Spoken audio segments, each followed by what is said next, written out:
देखिए हम लोग आज ईवीएस देखेंगे। हम लोग का चैप्टर है 5 का है नालंदा विश्वविद्यालय को देखेंगे, जो फिलहाल में खंडहर हो चुका है, वो पूरा ध्वंस हो चुका है। इसका इतिहास देखते हैं आखिर रहा कैसा होगा। विश्वविद्यालय है तो अब उसकी स्थिति क्या होगी। आइए हम आपको देखते हैं, शुरू से लाते हैं। देखिए हमने आपको पॉइंट्स नोट करा दिया है। तो हमने लिखा है विश्व का प्रथम आवासीय विश्वविद्यालय। एग्जाम में आ चुका है कि संसार या विश्व का प्रथम आवासीय विश्वविद्यालय कौन सा था? तो नालंदा विश्वविद्यालय। आवासीय मतलब समझते हैं, आवासीय का मतलब हॉस्टल। इसमें बच्चे वहीं पर रहेंगे, वहीं पे खाना खाएंगे, वहीं पे सोएंगे और वहीं पढ़ेंगे। आप लोग अभी आवासीय हैं? नहीं है। आप लोग कहाँ से रहते हैं? घर पे। आप लोग आवासीय नहीं है। आवासीय का मतलब बच्चा वहीं पर रह के पढ़ेगा, माता पिता से भेंट मुलाकात नहीं होगा। तो इस विश्वविद्यालय में बाहर से भी लोग पढ़ने आते थे और हमारे देश के भी लोग पढ़ते थे। मतलब उस समय का बहुत ही बड़ा विश्वविद्यालय था। यहाँ पर समझिए कि इस विद्यालय में आज जो इंट्रेंस एग्जाम हो रहा है, परीक्षाएं हो रही है, उस वहाँ पे जो गेट द्वारपाल था, जिसको आपको पता है द्वार पंडित में लिखे होंगे, वो द्वार पंडित पहले टेस्ट लेगा। द्वार पंडित की हम लिखा 4 द्वार पंडित थे। चारों द्वार पे पूर्व, पश्चिम, उत्तर, दक्षिण, चारों पे 4 द्वार पंडित थे जो परीक्षा लेते थे। समझिए आज उसको हम लोग गेटमैन बोलते हैं। वो पहले पंडित थे, वो भी विद्वान पंडित, जो एग्जाम लेके आपको एंट्री दिलाएंगे स्कूल में। आप यहाँ पर कैसे एडमिशन करा के चली आई हैं? एग्जाम हुआ था? नहीं। लेकिन यहाँ पे जाने के लिए एग्जाम देना पड़ता था, तब आप अंदर एंट्री कीजिएगा। इस विश्वविद्यालय में हम समझते हैं, अच्छी तरह से देखते हैं। हमने बताया विश्व का प्रथम आवासीय विश्वविद्यालय नालंदा विश्वविद्यालय है। देखिए इसकी स्थापना हुई थी 5वीं शताब्दी और इसकी स्थापना करने वाले व्यक्ति का नाम था कुमारगुप्त, जो गुप्त सम्राट का शासक था। इसकी स्थापना कौन किया था? कुमारगुप्त। इसकी स्थापना कौन किया था? कुमारगुप्त। कब किए थे? 5वीं शताब्दी में। कब किए थे? 5वीं शताब्दी। देखिए इसमें तकरीबन 10,000 छात्र पढ़ते थे। कितना है? 10,000 स्टूडेंट थे और उन 10,000 स्टूडेंट के लिए लगभग में है शिक्षक 2,000 नियुक्ति गए। हाँ, लगभग 2,000 शिक्षक उन 10,000 बच्चों को पढ़ा रहे थे।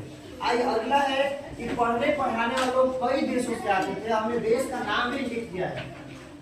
यहाँ पे पढ़ने वाले लोग कई देशों को कई देशों के लोग थे, जैसे कोरिया हो गया, चाइना, चीन हो गया, जापान हो गया, तिब्बत हो गया, इंडोनेशिया हो गया और तुर्की आदि और सारे देश हैं। मतलब लोग बाहर से दूसरे देशों से भी आके यहाँ पे पढ़ाई करते थे, जिसमें कोरिया, चीन, जापान, तिब्बत, इंडोनेशिया, तुर्की। चलिए तो कहाँ के थे? पहला कोरिया, दूसरा तिब्बत, इंडोनेशिया और तुर्की। यहाँ पे लोग आके पढ़ते थे। देखिए उत्कर्ष काल मतलब जो चरम सीमा पे था, मतलब बहुत ही चर्चित हो चुका था। 8वीं शताब्दी से लेके 12वीं शताब्दी तक बहुत ही चर्चित हो गया। 5वीं में इसका स्थापना हुई। 3 सालों के 300 हो गया ना, शताब्दी में 100, 300 मतलब 300 साल के बाद इसका विकास पूरा जोर शोर से हुआ और ये 8वीं से 12वीं तक उसका उत्कर्ष काल रहा।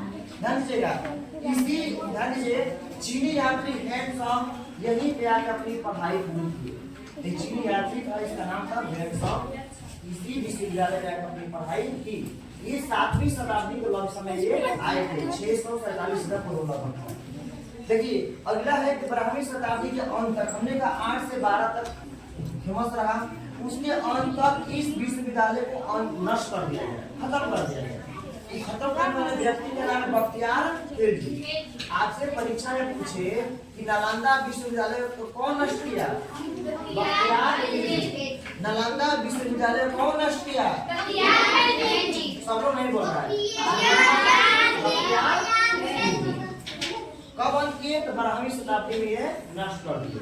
अगला था, इसमें 8 अलग अलग प्रांगण थे, 10 मंदिर थे, जिनमें अनेक ध्यान केंद्र का मतलब मौन धारण करने वाला, चिंतन करने वाला। ठीक है, चिंतन करने वाला। 8 अलग अलग प्रांगण थे और 10 मंदिर जिसमें ध्यान केंद्र थे। आगे हम लोग देखते हैं। आज देखिए इस विश्वविद्यालय की खासियत क्या है। जो इसका पुस्तकालय था, पुस्तकालय क्षेत्र का आपको धर्मगंज कहा जाता था, धर्म आधारित था, धर्मगंज। इसमें 9 मंजिला इमारत थी और 3 पुस्तकालय थी।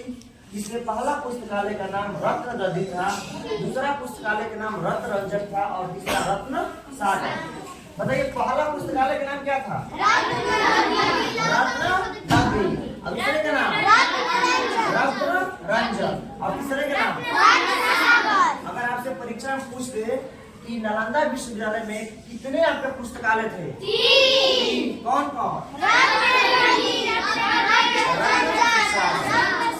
ठीक है। अब पूछ देगा पुस्तकालय क्षेत्र क्या कहलाता था? धर्मगंज। पुस्तकालय क्या कहलाता है? धर्मगंज। एक और हमने नोट किया है